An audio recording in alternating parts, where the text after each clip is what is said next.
Hello and welcome to On the Corner, the official podcast of PitchList.com. I'm your host, Eric Samulski, joined, as always, we've got our winter looks going on. Nick's Yeah, we hair's a little do. long. My Oh, beard's it's a so little long. long. Oh God, I was hoping you But wouldn't notice. It no, is it's fine. terrible. It I need looks to get good. this haircut now. It's Oh my gosh. it's winter chic. New York City winter chic. How you Yeah, that sounds doing? right. I'm doing great, and I'm getting back into the groove of this. We have PitchCon coming in a week and a half. Mhm. That is going to start on January 30th. If you don't know that, it is a fundraiser to LAS to combat it. We aim to raise $10,000. We raised $15,000 last year, and all of it goes to charity. We don't take anything here at Pitcher List. It's a 4-day baseball conference. It's 44 hours free. Just come and watch your favorite people in the industry talk about baseball from Thursday to Sunday. And there's no football on Sunday, so you got no excuse. It's gonna be great. Yes, no excuses. Got to be there for a great cause. Should be fun. I don't know what I'm doing yet as part of it, but I'll be doing No. something. Yep. So I'm excited. Nick and I decided we were going to do a little fun, like custom leaderboard today. So last episode, if you didn't go back and listen to that, we kind of did some this and that player pairings where we talked through, the stats that we look at or how we evaluate pitchers when we're looking at just like, the data and how we could determine which pitchers we prefer. Today, we decided it'd be fun to look at some of the stats that we think are kind of like most useful in highlighting pitchers who are, have the potential for fantasy success. And then the lovely, generous, kind-hearted Kyle Bland created a leaderboard for us where he took the averages of these stats. The stats that Nick and I chose were swinging strike rate, striker, which is a PLV stat Nick will talk about in a second, and PLV, which is obviously another pitcher list stat that Nick will chat about. And Kyle basically found the league average of all pitchers that had thrown at least 1,500 pitches, and then we have leaderboards of the pitchers who were top 10 percentile in all of those stats, top 10%, sorry, top 20%, top 30, etc., to kind of try to narrow down the pitchers who really do the things that we like the most and really do them well. Right. So the league average swinging strike rate was 11.6%. The league average striker was 51.2%, and PLV was 5.01. So those are like the averages, and we're shooting for guys above that. But Nick, really quick, just explain to people before we get into the pitchers, what is striker? How does PLV get calculated, and why do we feel like those stats were worthy of being on? Yeah, so I mean, PLV is your stuff plus kind of thing, except we do it a little bit differently. We have our own separate model for that, but we also have it for location in one. So in some ways, it's like pitching plus, but it essentially says based on location, the context of that pitch, in case of for strike and batter handedness. Sorry, for count and batter handedness, we are saying was this a good pitch or a bad pitch? And if you know that 5.0 is the average. And that's getting close to 5.5 is elite. It's really between like 4.5 and 5.5 if you think of it like that. It's a really good way to just say, cool, all encompassing. You execute pitches that we think should be of benefit to you or should harm you. And striker is a really interesting concept that I think actually tells a great story of, do you throw strikes, but more importantly, do you throw effective strikes? Mm-hmm. Because just throwing strikes isn't inherently the best thing, because those strikes could be in play and hurting you. And if you throw a lot of strikes, fine, you throw 10 of them in a row, but then all of a sudden it's a home run the next one, then that's not good. That hurts you. And if you didn't throw the strikes like Blake Snell, for example, that don't harm you, then wait, hold on a second. It might be better to throw fewer strikes. So we want to have that balance of strikes and contact that is beneficial or harmful to you. So we created a formula, strike minus ICR rate. And ICR rate, if you guys heard me quote it a lot, is about the contact allowed by the hitter, and it's ideal contact rate. So we take not just barrels, but it's also solid hit rate, flares and burners as well inside of it. These are the things that are known to be beneficial to batters to get on base. And we say all of those are the ideal contact for a batter. So if you throw pitches and you have low ICR, that is very good, but sometimes you get that because they're out of the zone and they shouldn't be good contact because they're hard to hit. So if you get strikes with this pitch and you also induce weak contact, those are the best pitches in baseball. So having a good striker is generally a good showcase of, hey, look, I get strikes and I also limit hard contact. There is bad contact for myself. There is also something we're developing, which I'm just giving a preview. And Kyle's gonna hate, I'm gonna say it, but I don't care. It's called stud rate. Strikes that utterly dominate. These are ones that are including striker, but also includes whiffs, saying that, look, not all strikes are created equal. We also want strikes that are just whiffing batters. And we actually are working out that formula exactly for how we want a good stud rate, because it's not all just about balls in play. But yeah, generally, striker is a great showcase of saying, are you effectively getting through a lineup? Nice. And that's the reason all of these are on here. Great breakdown of that. Obviously, a lot of these can be found on leaderboards as well, over on Pitcher List. So we're going to start. If I look at just the top 10%, so which pitchers were in the top 10% of in baseball in all three of these categories, there's only one pitcher, Nick. 100th percentile swinging strike rate, 98th percentile striker, 91st percentile PLV. It's Garrett Crochet. He's the best. Garrett Crochet. He's the best. People just did not. You had him third or fourth for first pitch Arizona. People third, yeah. were very confused. It was right there. Yeah. Right. Why he was so high. Now he's that high, but now we also see him with the Red Sox. I mean, I feel like this guy is, locked in top 5, and we've talked about that a lot so far in these episodes, so we don't really need to belabor the point, but I thought it was interesting that Crochet is the only starter that hit those marks. Yeah. I mean, this is what Elite Extension does with great command of 97 and having a variety where it's a cutter that it's hard to read, that it's consistent. And the fact of the matter is that Garrett Crochet isn't just in a better situation now in Fenway. It's not ideal being in that park, but when you're so good, it doesn't matter. Wins should come more easily. He's not going to be limited as well. And I think you made actually a really good point about how the win trajectory for Garrett Crochet actually wasn't so bad in the first half before he started getting limited to just 4 innings a game. And of course, as we know, guys, the leash is gone from Garrett Crochet now. The White Sox did everything you could ever hope for when it comes to making Garrett Crochet ready to be a workhorse in 2025. I have so much temptation, and I might, honestly, I'm not even kidding, I might be making Garrett Crochet my SP number 1 when I put out my top 400, because now he's adding the sinker that I think is just absurd as well, with this whole mix of just, throw strikes, and it's great. And there's, to me, less of a obvious way for it to go wrong with, say, Scooble or with Skeens, that Garrett Crochet, just like these 3 pitches are just, they're just dumb.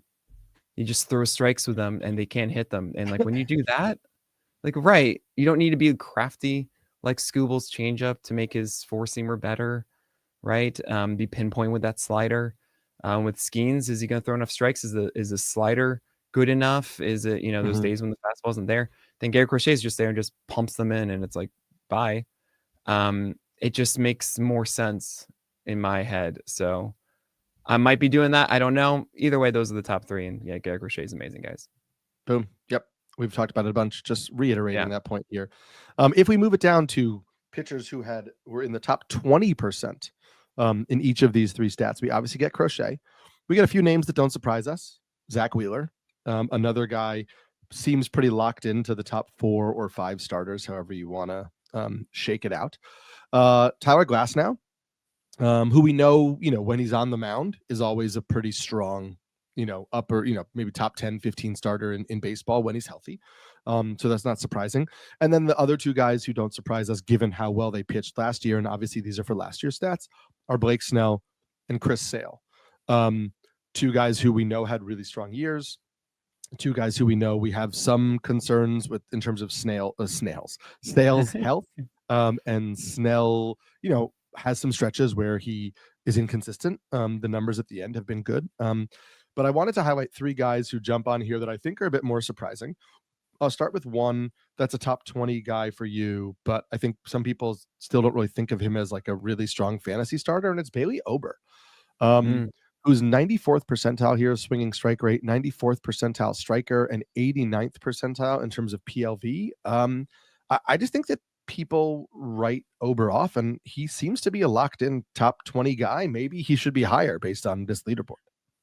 Yeah, Bailey Ober to me is getting too punished for a few bad games. And there's this idea that when Bailey Ober is bad, oh, it's a 9 earned run game now. That's just what it is, Destin, because those 2 or 3 were just really bad this year. And I don't believe that. I think baseball is a very weird sport. I feel that when you have an off day, sometimes it becomes 3 earned runs or 4 earned runs. Sometimes it just becomes 9. And that's what happened on those days. Okay. But what he does is exceptional. Four seamers location are actually, it was a little bit worse last year, but generally upstairs with elite extension, a changeup that's still one of the best right-handed changeups, believe it or not, in the game. And then you have a slider that's, or really a cutter, whichever way you want to call it, that really added to what he does. And he throws a ton of strikes. That extension with 3 pitches that all look like the fastball out of the hand make it really effective at keeping the ICR low. So I'm not surprised by this at all. And PLV certainly loves his changeup as well. So Bailey Ober, not a shock here at all. Yeah, not a shock. And I think it's just the narrative of like, oh, he's not a guy who throws really hard. And so, you know, he kind of came out of nowhere as a prospect too. It just seemed like he was a guy that people keep thinking is not going to stick in a certain way. Right. And this would suggest that the underlying stats back up the performance, like his underlying metrics, back up the stats and the performance outside of those few, rough games. 2 young pitchers jumped on this list. One is a guy who we've been talking about for a lot of the offseason. Another guy who made his debut last year, jumped a few levels. Things were fine at the start, but not great. 97th percentile striker and 93rd percentile PLV. I mean, you were big on Schwellenbach to begin with, and this kind of seems to back up. Like, I know people have some of their concerns, like we don't have a large sample size and he hasn't thrown a lot of innings and et cetera, but this is in his rookie year, his debut season, which we know was, it had ups and downs, or it got better as the year went on. So this isn't like his ceiling, and this not being his ceiling, and he's still one of only 8 pitchers who are top 20 percentile or 20% in all of these stats is pretty impressive. Yeah, absolutely. So Spencer Schwellenbach is a guy who throws strikes. And when I see a guy come up from the minors who not only throws strikes, but then also has whiffable secondaries, that's kind of cool. You have a 96 mile per hour fastball as well. It is not a good shape one. It is not a 4-seamer at 96. I think is going to completely demolish a lot of batters. Just a 10% swing strike rate overall last year. But every single one of these pitches is 4-seamer 72% strike rate, slider 72, cutter 74. You can even make an argument that he should throw fewer strikes here. 65% on the curve and 63 on the splitter and even 61 on the sinker. All of them above 60%. That is why you're going to have a high striker innately. But then the fact that the 4-seamer is the only one that carried an ICR above 36%, which means that these secondaries are not what batters are comfortable hitting whatsoever. And because he's throwing strikes with them, they're moving. It's really difficult as a hitter. You have to be aggressive. You have to go up to the plate ready to hit. Schwellenbach's walk rate was under 5% last year. I would expect that to continue. And under 8 hit per 9 because of that low ICR. That makes sense too. And if you're expecting some sort of regression, I can understand it in the way of maybe of strikeouts, possibly if they're able to hit the fastball a little bit more. Maybe he's not able to be as efficient with his secondaries and 2 strike counts. Fine. But it does seem like he's going to throw strikes. The walk rate's going to be low. Maybe the hit rate goes up because they're more ready for it. But with his vast arsenal, I think the ICR is going to stay down because they also have to match it at 96. A lot of the times that we see these low walk guys, they're at 92, 93. And they're able to attack the fastball better, be a little bit more patient, be ready for the secondaries. But because that be geared up at 96, it gives them a lot less time. And it's not like it's bad extension either. It's closer to 7 than it is to 6, which means that it's not an advantage. It's not taking that 96 and going down to 94 or something like that. So what Spencer Schwellenbach does, to me, is set up a pitcher for fewer strikes if you wanted to, and continue to lean into that weak contact, while the four-seamer could also take a small step back and not allow as much as balls in play as it did last year. So I love this. I feel that he has a lot to build upon, and a 3.35 ERA, 104 WHIP last year from Spencer Schwellenbach is not actually that ridiculous of a thing. 25% K rate. Yeah. The only question, of course, is about his volume. Was it too much of a jump last year? Does that make him injury prone?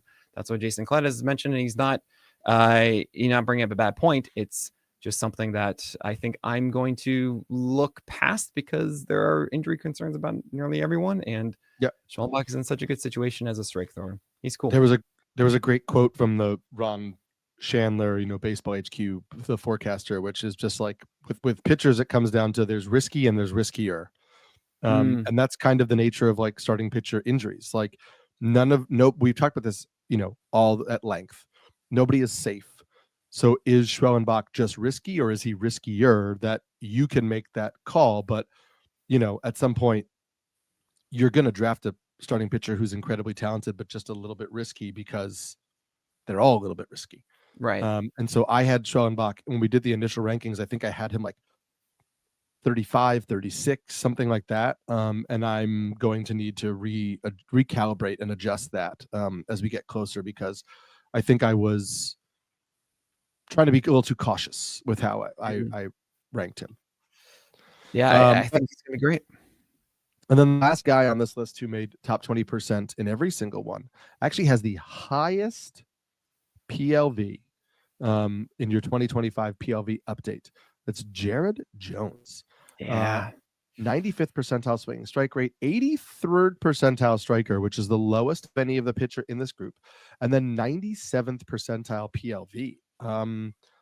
We had some questions about Jones. It wasn't a first year without some speed bumps, but this kind of suggests, I guess, what we have thought before, that like this is an incredibly talented pitcher. I know you and I are both fans of his anyway.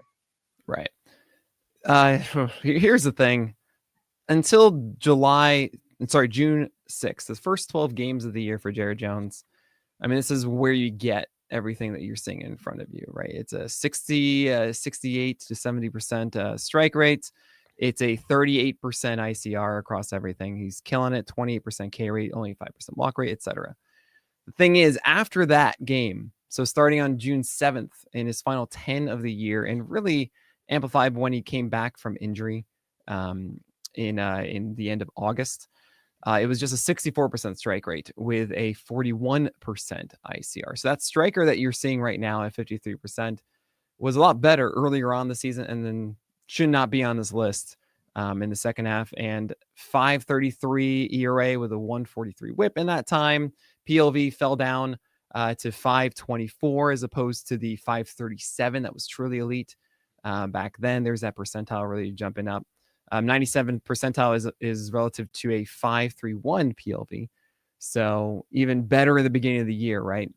And that's really the question, I think, with Jared Jones. As a guy with two pitches, for the most part, four-seamer and slider, that really took the league by storm. Both of them got a little bit worse. His command as well. He wasn't really fully recovered, I think, from that lat injury, and maybe rushed back, maybe wasn't back into form and in rhythm in the second half. So the question then remains, okay, what kind of Jones are we going to see now? And I'm a little hesitant because it is mostly two-pitch with that four-seamer that really was just so dominant early in the season, but he does need something else. He does need, I think, a cutter in there, a changeup, something to rock the boat, maybe even a sinker to go along with everything. Because what I do like about Jared Jones is that he's near 7 feet of extension. He's absurdly flat. 1.6 height adjusted VAA is ridiculous. 16 inches of vert to go with this 97 mile per hour fastball, right? He's got all the things to make this four-seamer amazing, but he just needs to keep batters honest with something else too, just a little bit more. So they can't just be there and ready and primed for that fastball as much as possible. And that slider wasn't as reliable later on in the year to then be the big nullifier. So this should really highlight how good Jared Jones was in the first half, really the first 2.5 months of the year. And yes, it was very painful as a manager having him in September. He did not look like himself whatsoever. The question is, all right, are we going to get back to that the first 2 months or so? Is there a way for him to reclaim it? I think so. But it may be a little bit more frustrating as we move on. Yeah, and the lat injury is a good point, and then there's just the rookie pitching more innings than he has before, big jump in competition, those things. They're all things where like I try not to overreact to pitchers slowing in the second half in those situations. Again, we talked about this in the last episode. Am I going to treat Jared Jones like I treated Bobby Miller and Grayson Rodriguez going into last year, where I rank him at what I thought the ceiling was? I think I had Miller like SP 15. No, I'm not going to do that. I'm going to treat Jared Jones as if, I'm looking for his 75th percentile outcome. But this shows you that like on the baseline skills, if he does put it all together, it's the upside is pretty huge for Jared Jones. Oh yeah, it's Spencer Strider. Yes. Like that's the ceiling that you're chasing here is Spencer Strider. We've got some more pitchers that when we expand this leaderboard here, and we'll get to those after this break. I am listening to my son in the next room refuse a nap and just scream and bang on the walls and scream. And I'm just like, my wife's going to kill me because she's dealing with it all alone while I'm recording this podcast. Oh, no. Well, for the fans, for the people. It's for the people. It's for the people. Okay. All right. So we've covered the pitchers who qualified. If we just look at pitchers who finished in the top 20%. Of each of these categories. Again, the categories, the stats we looked at were swing and strike rate, striker, PLV. If I expand it to pitchers who finished in the top 25%, we got a few new names on here. Some guys who shouldn't really surprise us. Dylan Cease ends up on this list. Logan Gilbert now ends up on this list. And Joe Ryan ends up on this list. Of those three, I think those are all guys who we understand have fantasy ace ability and have pitched like fantasy aces at times.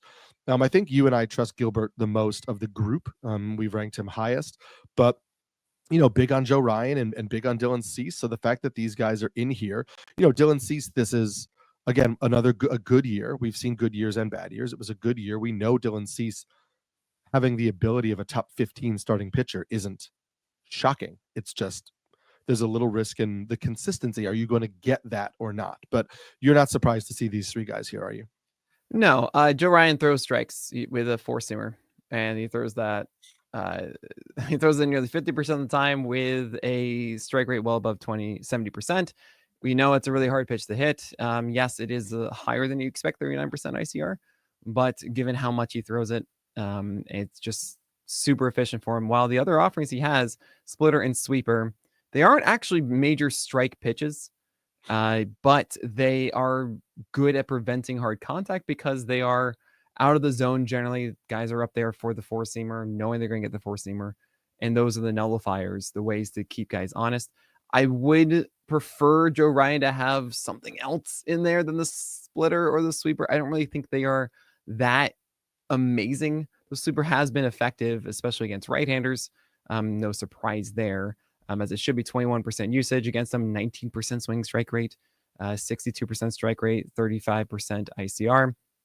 But and then the lefties really do see more of the splitter, 33% usage there. And they both do fine, but they're not really exceptional. It's really about that four-seamer. And it's actually interesting to see that the lefties are having a tougher time against Joe Ryan's four-seamer than right-handers. And I think that has to do with the splitter being a little bit more difficult to handle with a 61% strike rate, right? So homers are the name of the game when it comes to Joe Ryan as well. That's been a major problem for him. Not a single season have we seen a home run per nine under 1.2 from him. And I think the biggest leap that we're waiting for is for Joe Ryan to have something else that's a little bit more reliable in the zone. You see the 77% swing strike rate percentile because it's just the four-seamer for the most part. He doesn't have that vicious slider of the other guys. The super, yes, it had some success against right-handers, but not as much against lefties, and same thing for the splitter. He's so close, The good news is that he doesn't have bad whips. And I feel like, Eric, are you on my side of people underrating the value of a good whip? It was a 0.99 in 135 innings last year for Joe Ryan. I also don't know that people, I don't know that people know what a good whip is. And I'm not saying that to insult people's intelligence. Sure. I'm just saying, like, I don't think that we talk enough about what a good whip is, in the sense that, like, somebody could identify what one is. And I think also the numbers differ, where, like, you know, if somebody has a 3.1 ERA or a 3.3 ERA, you're like, well, those are both really good ERAs. But if somebody has a straight 1 whip or a 1.2 whip, those are drastically different whips in a way that they're not drastically different ERAs. And so I think that we need a little bit more of a baseline on how to discuss whips, because I think that they get overlooked in the way that, like, runs kind of get overlooked if you're looking at offensive categories, where people chase strikeouts and chase, pitchers on good teams with high win totals.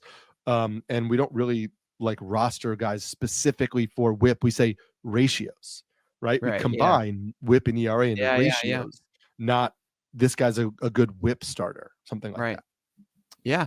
And the thing is, too, you have other guys where they are home run suppressors. So they'll have, say, like a 3.25 ERA, but then it's a 1.20, 1.25 whip because they don't allow home runs. And that means they allow more hits in general, but they work around them. They have a higher left on base rate because of that. And that's the flip side of it, right? You can have a 3.6 ERA and a 0.99 whip, or really, I should say, like the 3.55 ERA of Joe Ryan's 2022 and a 1.10 whip. But then you can also have, like, the Merrill Kelly, is what I think of like a 3.10 ERA and a 1.25 whip. So it's important to understand that balance. I think it's easier to kind of come back in the ERA field than it is in the whip field, because whip, to have a dramatic change in whip is really difficult, I think, in season. But I could be very wrong about that one. I'm actually curious to hear other people's thoughts. But generally, walk rates are somewhat what they're going to be with the guys. Same thing with hit rates, but home runs will be a little bit more fluctuating. So you might be able to jump in ERA a little bit faster than whip. That's my reasoning there. But anyway, when it comes down to Joe Ryan, I'm going to be looking for that extra pitch. I'm not suggesting he can really take a massive leap, because it's been a struggle for him to find that extra pitch. And there's also, I should mention, the injury question that he left last year with. I think he's fine. Everything I've understood is that he's fine for next year, Joe Ryan. But I think that's why some might be a little bit less encouraged. But I think he's just a strong pitcher. 27% strikeout rate last year, 29% 2023. He gets a lot of strikes, low walk rate, 5%, 4%. It's just about, can you keep the ball in the park? And hopefully in his 4th full season, Joe Ryan's getting better at this. Yeah, I was a big fan of the changes he made last year, and I bumped him up heading into the year. And so I think I'm going to have him in that same kind of, like, near the top 20 range for me. I think I had like 19th. The last time we did the rankings. 2 more pitchers I wanted to discuss here. One is Shota Imanaga, who we know came out of the gates really hot in the season. We know that there were some home run issues, which we kind of knew with the way that he keeps the fastball up in the zone when the weather got warmer in Chicago. But we have 97th percentile swinging strike rate. We have 89th percentile striker, 75th percentile PLV. Are you buying Imanaga in kind of like this top 20 range, or do you think maybe he hit on some things for us, but because of the homer to fly ball ratio and things like that, we should bump him down a little bit? Well, it's interesting. I'm still figuring out Imanaga. Is that a splitter that we can really rely on as much as we saw last year? I mean, it's really against righties that splitter came alive. Against lefties, it was only a 13% usage, which meant that the sweeper and the 4-seamer had to do everything against left-handers, which doesn't surprise anyone really. Like, that's the traditional approach against lefties, but both of those were actually high ICR marks, 39% on the 4-seamer and 42 on the sweeper, which isn't quite what you want. Also, Imanaga's 4-seamer that we've talked a lot about over the days did not hit a 10% swing strike rate against lefties or righties. So there is some concern with it. He gets a ton of strikes with them. It's what is the foundation of it all. He is a big fly ball guy, and to see the 1.4 home run per 9, when I see that, yeah, you're going to get a ton of fly balls and this low swing strike around them. It does mean that this is going to be more variance, I think, moving forward. Not to mention, yes, Imanaga had this amazing stretch to begin the year, but it was such an exception of a run. Mm-hmm. And when I see those kinds of runs really affect everything, not to say that it was a bad season otherwise, it wasn't. It was a very productive one for Imanaga. It does influence us when we see that 2.91 ERA and a 1.02 whip. And if you did forget how good Imanaga was in this stretch, it was something that people were writing papers about. I mean, it was articles left and Articles right. galore. The actual numbers of the first 9 games of Shota Imanaga's 2024 season was a 0.84 ERA and a 0.91 whip in 53 innings. That is absolutely bonkers. And he did have 2 blow-up games that did really mess us up, but 3.84 ERA, 107 whip after that, right? Not to say that that's bad. Like, that's Joe Ryan. And I've actually called Shota Imanaga Joe Ryan a fair amount because of this. That said, I think that's really more of what Imanaga is.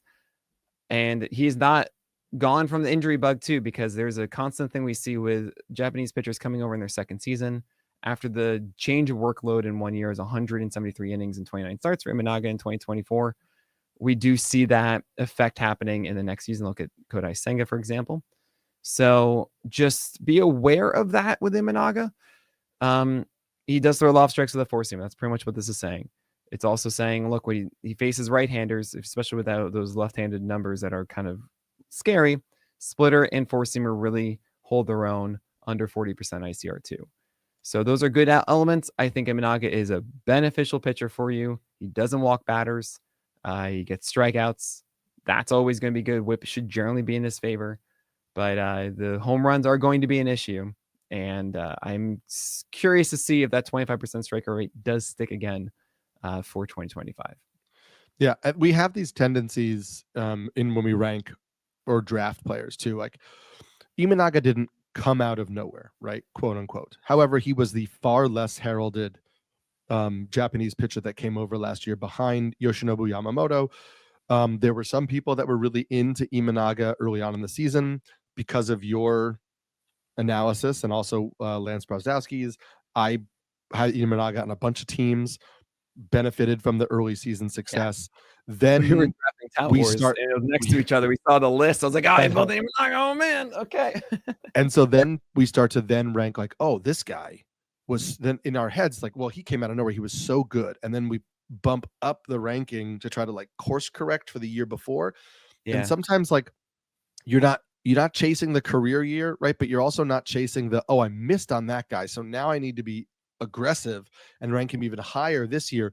If you missed on a guy in the year before, don't let that factor into where you rank him the next year. You should rank him based on what you believe his value is. And so if you're saying, I need to adjust my expectations on how good he is, fine, cool. That makes total sense.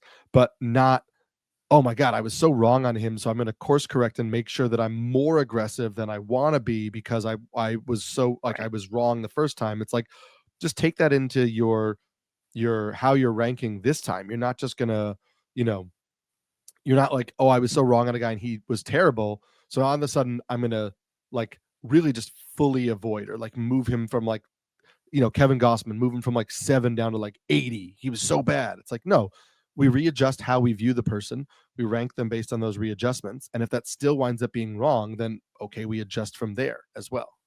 Exactly. It's my soapbox. I love it. The last guy on here, a little surprising to me because I think we think of this pitcher as having a disappointing 2024 season because of how high he was ranked. And we thought that he was going to take this major leap forward. And it's Grayson Rodriguez. Yeah. Grayson Rodriguez finished 91st percentile swinging strike rate, 79th percentile striker, and 90th percentile PLV. We understand that Grayson Rodriguez is an incredibly talented pitcher. He was the top ranked pitching prospect in baseball for a while. He has never been like bad for the Orioles. He maybe hasn't come up and had a Paul Skeens type of debut like some people probably thought he was capable of when he was a pitching prospect. But this shows that the baseline talent of Grayson Rodriguez is still pretty good. And you can make an argument that we haven't actually seen it click for him but it still very much could. Yeah, I really want to buy into Grayson Rodriguez. I really do. He throws a lot of strikes with secondary pitches too, right? Four-seamer, changeup, and curveball are there against left-handers, while the slider gets in there against right-handers. And all of them are above 60% strikes. That's always like a good baseline to have. I don't see that terrifying 5 in the tens column. Making them underneath 60%. Everything is above there. Good. So that means that the 8% walk rate of 2023, yeah, that came down to 7%, and that is more believable. The main question I really have for Grayson Rodriguez is how good is he going to be commanding the actual zone and in bat influence. And what I mean by that is the guys who can actually really command these pitches and throw strikes a lot are saying, great, I'm now in a 1-1 count. I'm going to put this changeup in the zone, but it's going to be over here. Cool. Now that it's 1-2, I'm going to put a slider down here, then put a four-seamer there. And not necessarily say like dotted, but in that realm. And something that I watched with Grayson Rodriguez a ton last year is that he just wasn't quite nailing it with his slider and his changeup. Really with all of his secondaries, curveball, you could say as well, where he had to focus on the four-seamer more because guys were either fouling it off or he just in the at-bat wasn't efficient as he wanted to be, right? So the overall, hey, 62% strike rate, fine, but this one's a more hittable one, or it's fouled off, or it's not really in that moment. And it, as you said, just didn't click right for him. And I think that it very well could, especially with Grayson Rodriguez. I don't know if people realize this. His extension is insane. It is a 97th percentile extension at 96. Hello, that you throw lots of strikes with that kind of extension, and at 96, it makes me think that Grayson is messing up by featuring this changeup curve slider when it should be sinker cutter, kind of like Garrett Crochet, where he's giving guys too much of a velocity change with that extension and should be leaning it on movement at the same velocity with that extension to just say, look, it's 3 different pitches of, you don't know which direction it's going to go, and you're going to just have weak contact or just miss it. It's kind of wild to me because of four-seamer, otherwise it's average flatness. I mean, slightly above average, 1.1 I adjusted VAA as opposed to like 0.8 or something. And it's 14 and a half IVP, which is bad. It's not, but Garrett Crochet's isn't good either. The reason that his is as effective as it is that he's able to mix it in with a cutter and the sinker that they can't tell the difference. And he spots that cutter really well off of it. So I kind of wonder if that is the answer for Grayson Rodriguez. It's not to say that the changeup is in bad offering. It's just he doesn't quite spot it well, and it's too slow, 83 miles per hour. So when you're changing as a hitter, you can actually do that little thing of like slowing down the bat more and then getting time to really find the location, right? When location is different, you want time to help. Sometimes it's so good you can't even tell, and you're sold down. That's that. But that to me isn't quite the solution. And the slider isn't one of these hard 90, 89, 90 mile per hour sliders. It's 85, 86. The curveball's 81. So the velocity gap between these, you can have one pitch like that, but I think if everything is like that, right, it kind of helps saying either fastball off speed and that's that. Whether it's a Garrett Crochet where it's just you can't make that adjustment on the fly. I think he's so close. I really do. There was a cutter that was thrown 3% of the time, but that was 85 miles per hour, so I'm not even going to include that. Yeah, I think Grayson Rodriguez has that foundation and can be there, and he can throw strikes. It's just not quite the right ones at the moment for him to really take off. Can I ask, do you trust the Orioles to make those adjustments? I mean, if we think of like their pitching development, right? I know. I mean, sure, Kyle Bradish, I believe he was drafted. I need to check. I believe Bradish was drafted by the Orioles and developed in the minor leagues by the Orioles, and he was actually drafted by the Angels. However, he's been with the Orioles since 2021. Okay. So whatever. Bradish, I guess, is a success story for them, even though he got hurt. Grayson Rodriguez is obviously a totally solid starting pitcher, so it's not like they quote unquote failed to develop him. But I mean, Cade Povich wasn't entirely impressive years ago. Everybody was like, "Ooh, Bruce Zimmerman is like a crafty lefty." Nothing ever kind of happened there. Sure. I can't really think of like the other Orioles starting pitcher who's really Yeah. come up and, you know, made a major impact. I just wonder if the Orioles are the team that can Can get do that that. next level out Yeah. of Grayson Rodriguez. Just so you know, I was thinking this was right, especially when you said 2021, and it is. The Kyle Brash deal was Dylan Bundy to the Oh, Angels. interesting. Yeah. Did not know that. Zach Peak, Kyle Bronovich as well, and Isaac Madison or Mm. Matson in that deal. It's Kyle Brash is the only one we know now, at least I do. Maybe not. You never know. You never know also in the offseason now who's talking to who's doing what. Right. That's my 2 cents. I think that Grayson Rodriguez needs something hard to pay her off with a four-seamer. Maybe not. Maybe it's just execute those sliders and curveballs and changeups more. The good news is that his foundation's so good with a 7.3 extension, which is just amazing. And a fastball at 96. And you can throw strikes. Like that itself opens the door for just something else to work with that effectively. And that gives me hope that Grayson Rodriguez can really get out of this little funk that he's in. The 124 whip is an 8.4 hit per nine. And generally, when we talk about striker, we think of guys that actually would have good hit suppression. 40% ICR is 34th percentile. He's really doing this from the strike rates that are just so high. That's where his striker is higher than others. I think it's there. I think it's possible. And I'm very curious to see where he goes in drafts this year because there's a situation where I don't think that Grayson Rodriguez should overall hurt you. Right? 386 ERA, 124 whip actually did hurt you in your 12 teamers last year because that brought you down in both ERA and whip to where you want to be at the end of the year. But it's still that strikeout rate's there, the 7% walk rate. Like foundation is here. I don't think he's a Andrew Heaney type of just allowing like a 2 home run per 9 to make that K- walk rate actually look bad in the end. Yeah, and I think there's a little bit of like prospect fatigue in a sense that could impact his draft stock of like we've waited for the ascension for a couple of years and the ascension hasn't happened. And so I think people kind of like, maybe this is who he is. And so I don't think he's going to like plummet in drafts. But I think if you are a believer that there's another level, you might be able to get him without having to pay a huge cost because I think people may have just settled into believing this is the version of Grayson Rodriguez we're going to get. Yeah. And so I think there'll be some drafts out there where you could get him at a pretty good level, a pretty good cost. Absolutely. Including, I think that you can get some of these other pitchers at a pretty good cost. Some of the guys we get as we expand the leaderboard again, and we'll do that after this break. So if we expand the leaderboard to pitchers who finished in the top third, so the top 33%, in all of these categories, again, swinging strike rate, striker, and PLV. We got a couple of other names that don't surprise us.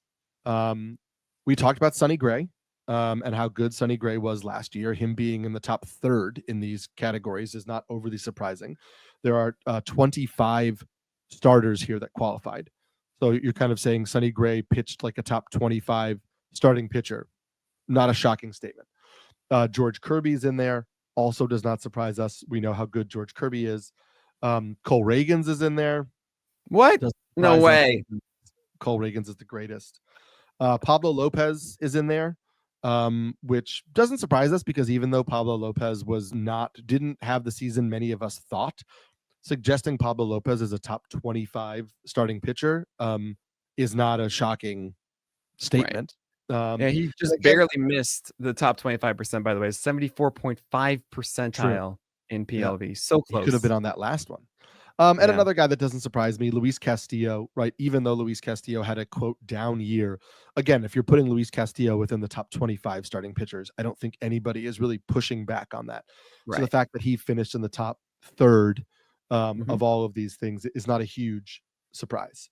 Some other guys where maybe it's not a surprise, but they're two guys that for me have kind of operated on the fringe are Tanner Bybee and Ryan Pepio, who are two guys that I think like if we were ranking, you and I probably wouldn't have them right now within the top 25, but they're probably not too far away from the top 25. And we both believe that in terms of like their talent, there's certainly a narrative where they put together a top 20, top 25 season based on their ability.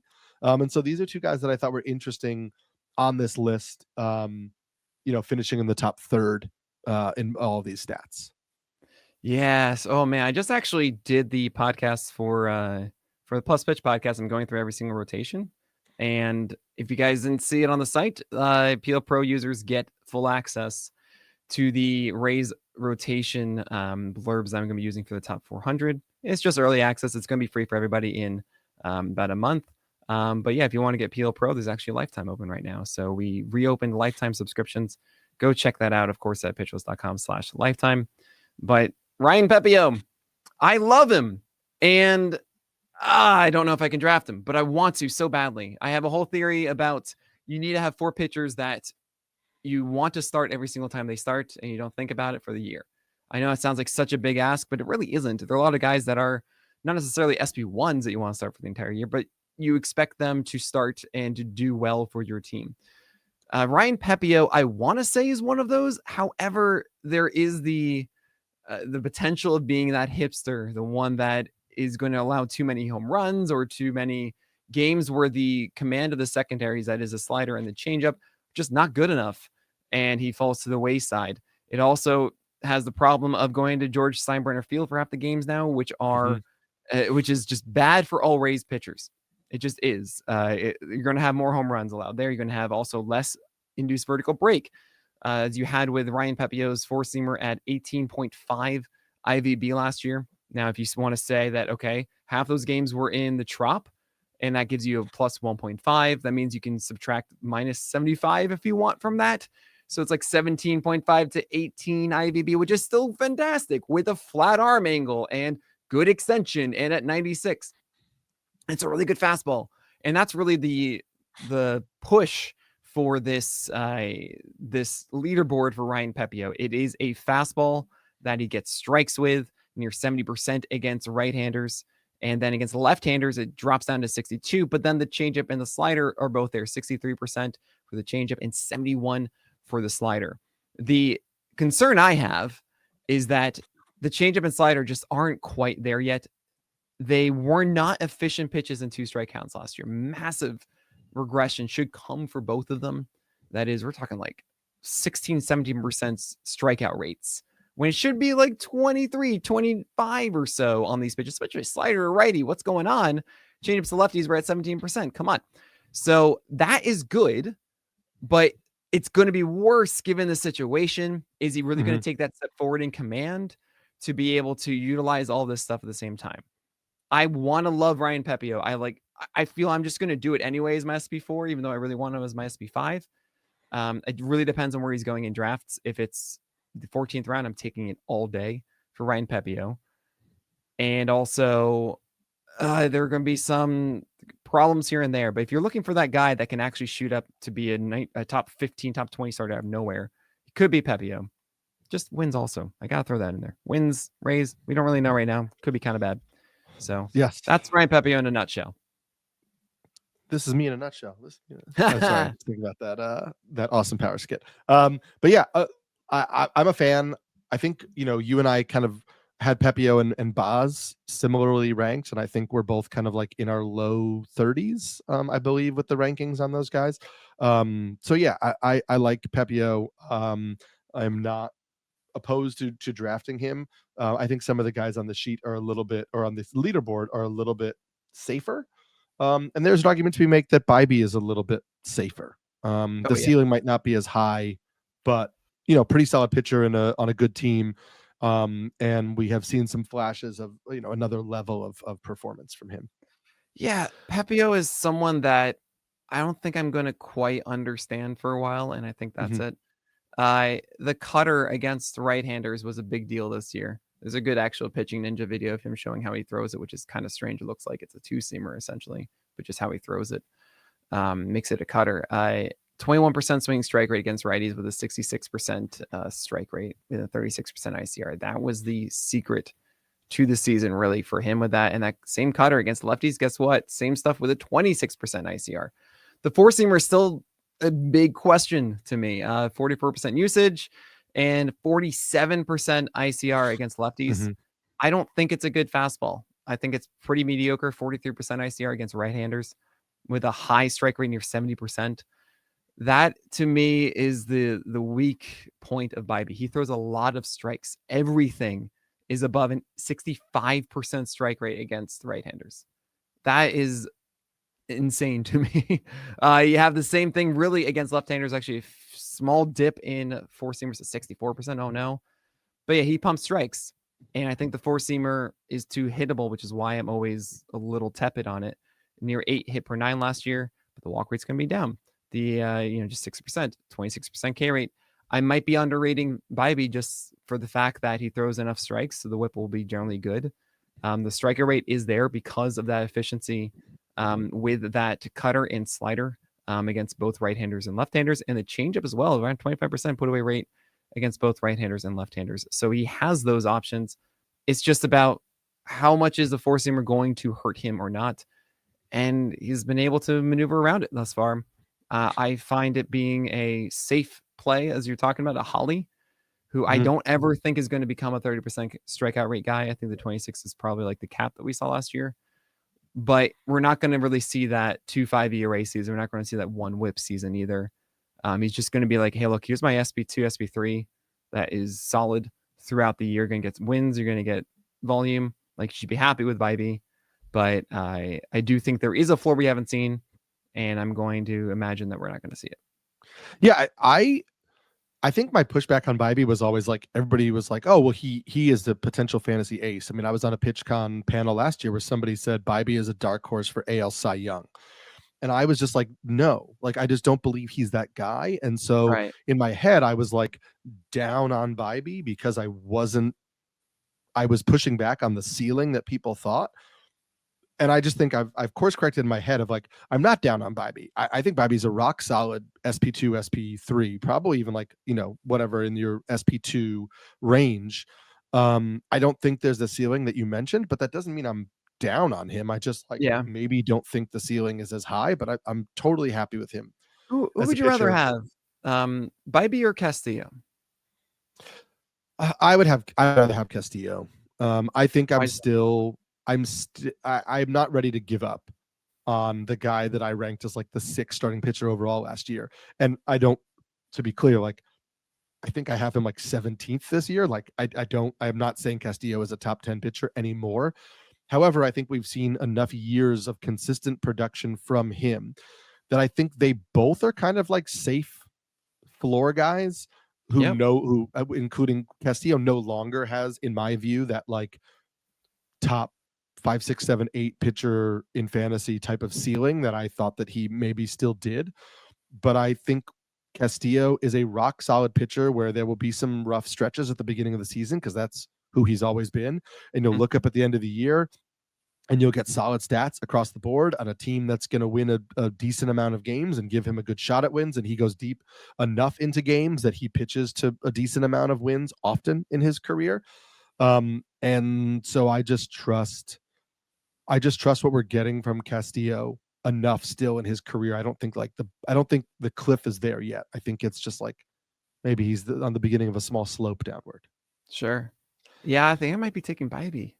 I'm surprised to say that, but I think it's just because, I mean, I do like the cutter a lot for Bybee. It really was a massive change for him and allowed the slider to be a little bit better too. And I mean, context is good too. They're good for both of them, really. Obviously, pitching in Seattle is incredible. But it does seem that Bybee has hit somewhat of a plateau, and I trust if someone's going to repeat what they did last year, it would be Bybee. While there's a larger case to be made of Castillo going downward as opposed to upward. And if I had to say someone that might be difficult to assess in June, I think it'd be harder to assess Castillo than Bybee. So, I mean, I think I have Bybee right at the start of my Holly tier, like the Justin Steele, Framber Valdez, Tanner Bybee section. That's really where I'm going to be putting him. Fair. That's interesting. I mean, I'll dive back in as we get closer with like the Castillo stuff. I just don't think I'm ready to write him off so much. Yeah, sure. We're gonna go with two more groupings. I want to address the two pitchers at the bottom of this list separately at the end. Sure. So there are just some guys that I'll lump together here, just if you have any observations. Guys who put together strong stretches of 2024. I think at different times in the year. So you're going to look at some of them and immediately think like one is better than the other. But we got Yusei Kikuchi on here. Again, finished in the top third in both swinging strike rate and striker and PLV. You've got Nick Pevetta on here, still a free agent. I don't know where he's going to land. And you've got Cutter Crawford. Obviously, we've talked about these guys at length. I think you and I both probably feel like Crawford is the third guy on this list because he had a really good start to the year, but doesn't have that kind of like pitch to go to. The home run, the fly ball issue, the home run issues are a concern. Right now, he might be pushed out of the Red Sox rotation with Giolito back and the other additions they've made. So, Crawford is kind of third there, but this has obviously his presence on this list shows us, what we saw in the first half of the year might not be a total fluke. It might not be that level, but he possesses that level. He owns those skills. They just might not show up consistently. And then Kikuchi and Pevetta are both guys like they're a reason that teams keep giving them shots. They're a reason that fantasy managers wanted them, year in, year out. It's like you squint and you see what the upside is. It's just rarely there for a full season. But their presence on this list lets us know that like those skills are there. Yeah. It should be no surprise that a lot of these guys on here are home run pitchers, because ICR isn't saying if it's a difference between a burner or a barrel sweet spot home run, right? So those that throw a lot of strikes, if they get really burned by home runs, well, there you go. That's why it's a little shocking there. And it is a little surprising to see that 3 of the last 4 seasons have come with at least a 26% strikeout rate for Nick Pevetta. His 6% walk rate last year is pretty cool, but the homer per 9, 1.73 and 1.45 previously. And between Cutter Crawford and Pevetta, I would say that Cutter Crawford has a better home run situation than Pevetta, and it's a major thing about the 4-seamer and sweeper with Nick Pevetta. The 4-seamer comes out at a certain angle and the sweeper's lower. And you can actually see this in the numbers of this. The ICR is over 50% on Pavetta's 4-seamer. And it goes essentially just 2 pitch here, 4-seamer sweeper. While the sweeper is more effective against righties, it gets that 4-seamer gets crushed a lot more. However, against lefties, he goes with a curveball. And that curveball comes out at much closer to the same release point as the 4-seamer. Thus, the 4-seamer performs better as a much lower ICR, under 40%. That's okay. I think that's always going to be a problem for Nick Pevetta, especially against right-handers, which is the more popular way to hit at the plate. So you're going to see more of those guys, and that's not going to go away. Well, with Cutter Crawford, I think there are things to do to make him a little bit better. I think the improved cutter of his namesake is a big deal for him. And it might make him more of a well-rounded pitcher moving forward. He does have a larger arsenal with a 4-seamer, sweeper, splitter, curveball in there as well. We saw him make a leap in IVB last year out of nowhere too. I think there's a little bit more potential in a sustainable plateau that we like with Cutter Crawford. It isn't as clear of a situation though in Red Sox County. We don't know how often he's going to start, how long he's going to be able to go. He did just go 183 innings in 33 starts, though. And you got to think that the Red Sox are going to be like, yes, even with all these question marks and everything, like, we can't really just let that go by the wayside. 4.36 ERA, yes, but 112 whip. It is like that Joe Ryan situation with that 1.67 homer per 9 for Cutter Crawford last year. So I think if I had to choose between both of them, if Cutter Crawford's not starting, I drop him. If he is starting, I prefer that over Pevetta. If you're making this pick now and you don't have an option really to drop and get someone else, it's Pevetta wherever he lands. But I think I trust Cutter Crawford a little bit more on a per start basis. I think obviously the Pevetta question is, heavily influenced by where does he go. Yeah, absolutely. And we'll see where he goes. I mean, I can't think of a contender that really needs him other than like, Baltimore, and Baltimore's filled that rotation. So I don't know where Nick Pevetta goes. I mean, I guess we'll have to see. I mean, the Mets seem content with what they've got. Yeah. Pevetta It would be such a Met. is probably an upside on like, some Yeah. of those other guys that are in there. So we'll see. I'm curious to see where Pevetta winds up. And then we'll end with these last two guys. Spencer Arrighetti made this list. Maybe not a surprise. 71st percentile swinging strike rate, 69th percentile striker, 68th percentile PLV. So again, in the top third in all of these, not blowing the doors off of any of these categories, but squeaking in the top third in all of them, which maybe kind of is like it makes sense to talk about Arrighetti that way, where it's like, yeah, he's not blowing the doors off of any of these stats where you're like, oh my God, this that he does is ridiculous, but he does a lot of things pretty well. And when you have a deep arsenal of pitches and you do a lot of things pretty well, that can make you a valuable starting pitcher. And maybe that's how we need to think about Arrighetti is like, yeah, he's not Skeens. He's not Jared Jones. He's not, even like a Cade Horton, like a pitcher where they have like moments where you're just like, holy cow, when you watch them. But he's a pretty strong pitcher overall on a good team. And so there's some value there for Arrighetti. Oh, man. Arrighetti, the Pasta Pirate. I really think there's something more here, except that the command just gives me the heebie-jeebies. And Nick, what are you talking about? He has all these strikes, and this is why he's on this list. He throws all these strikes. Yeah, he kind of fills up the zone, and watching him a lot, some days it's just like, cool, I know where my curveball is going and my cutter is going there, and great. But his four-seamer to me needs to be the pitch that is more the foundation, because it is a very flat four-seamer. 1.6 height-adjusted VAA is fantastic. That would be the 97th percentile four-seamer among starting pitchers, right? So good. 7.2 feet of extension also at 94. Man, that should absolutely demolish up in the zone. And unfortunately, against right-handers, 17th percentile high lock. He's trying to, but he gets it so much down the middle. YM lock, that is middle height. 85th percentile. That is the thing that bothers me the most about Arrighetti, is that it feels like right now he's just kind of zooming it in there. And he has this filthy stuff to play off of that. The cutter, the curveball, the sweeper, changeup.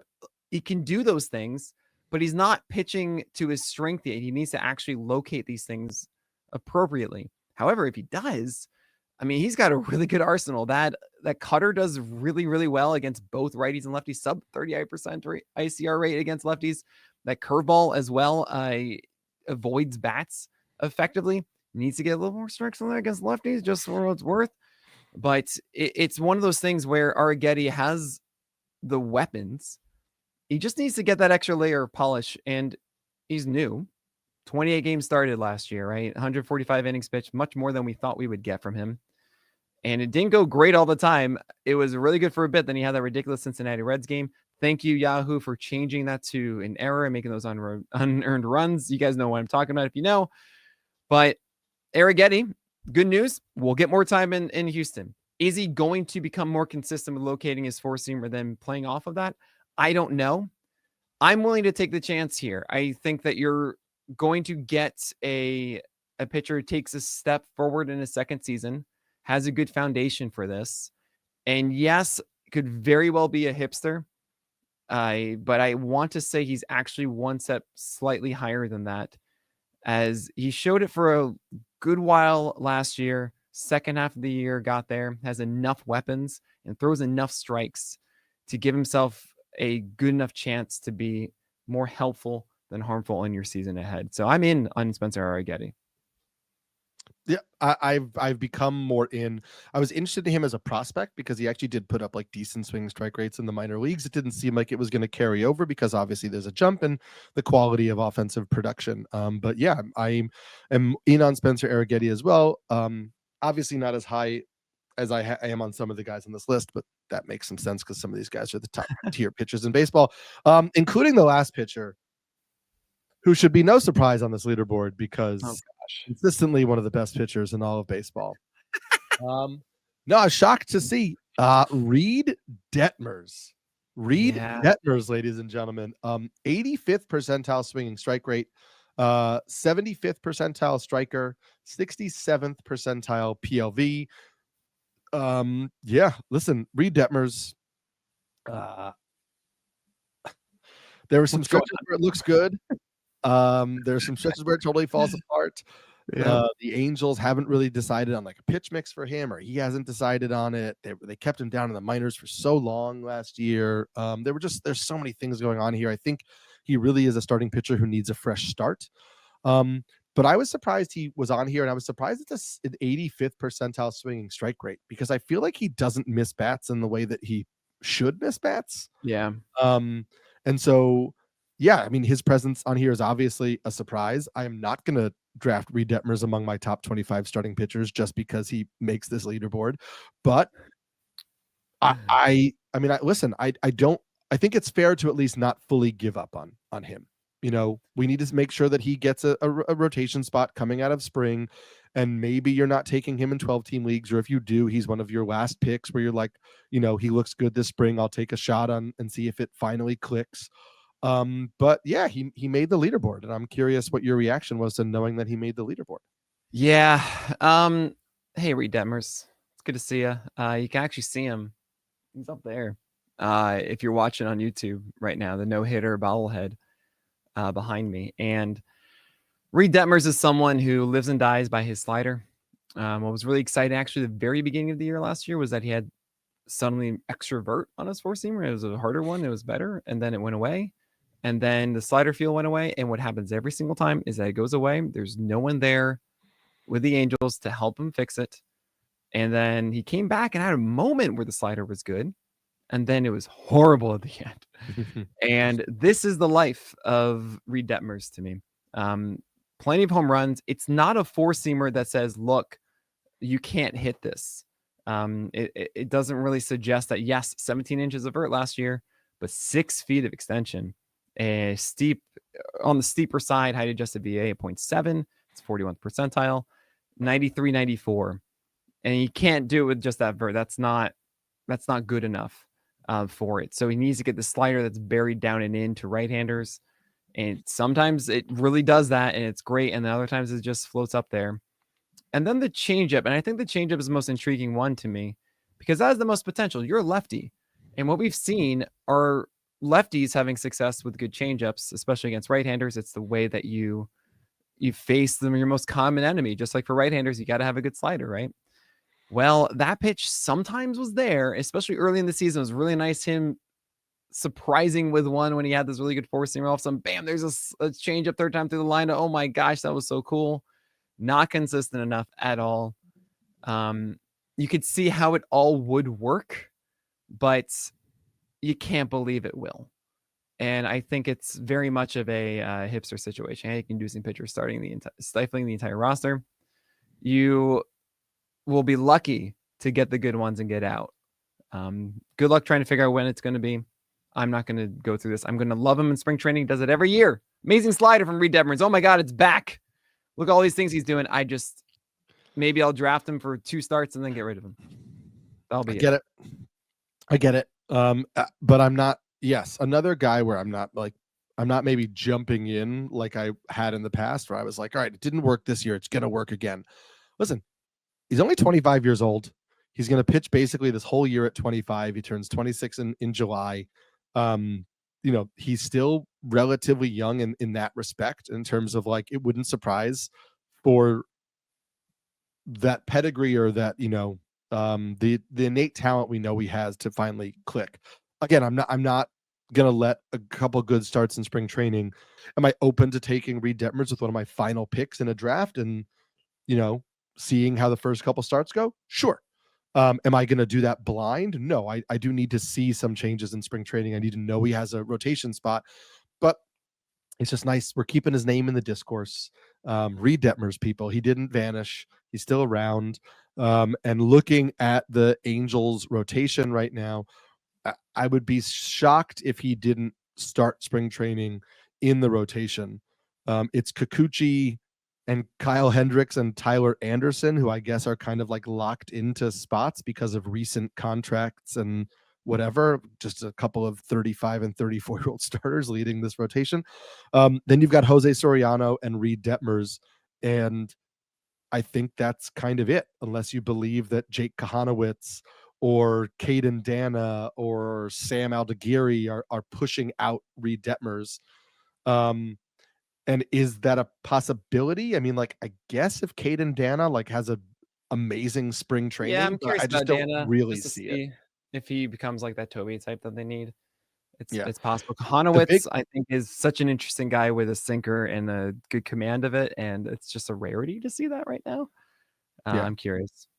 The big one would be, it's not for next year though, but George Klassen, the pitching prospect they right. got from the Phillies, Absolutely. except that they moved him to Double-A after he was traded, and he was not that good in Double-A. And I was a He little needs more disappointed time. that the Angels got him. The stuff is there and everything. You just need more time. Yeah. We don't have more time today. That's going to do it for this episode of On the Corner. We'll be back for more discussions on starting pitchers as we get through it, and maybe we can make this leaderboard available for anybody if you want to. We'll talk to Kyle. Maybe it's a PL Pro thing. We'll get it. Yeah, out we'll so you paste guys it. can We'll take a look at it. send it to everybody inside of the Discord. So go check it out there. But I hope everybody enjoys the rest of their Monday off, and enjoy this nice cold week in New York City we've got coming up. I am Eric Samulski, the Pelican. I'm Nick Pollack, the Lion. And I'm going to go help wrangle my toddler who didn't want to nap the whole time we were on this podcast.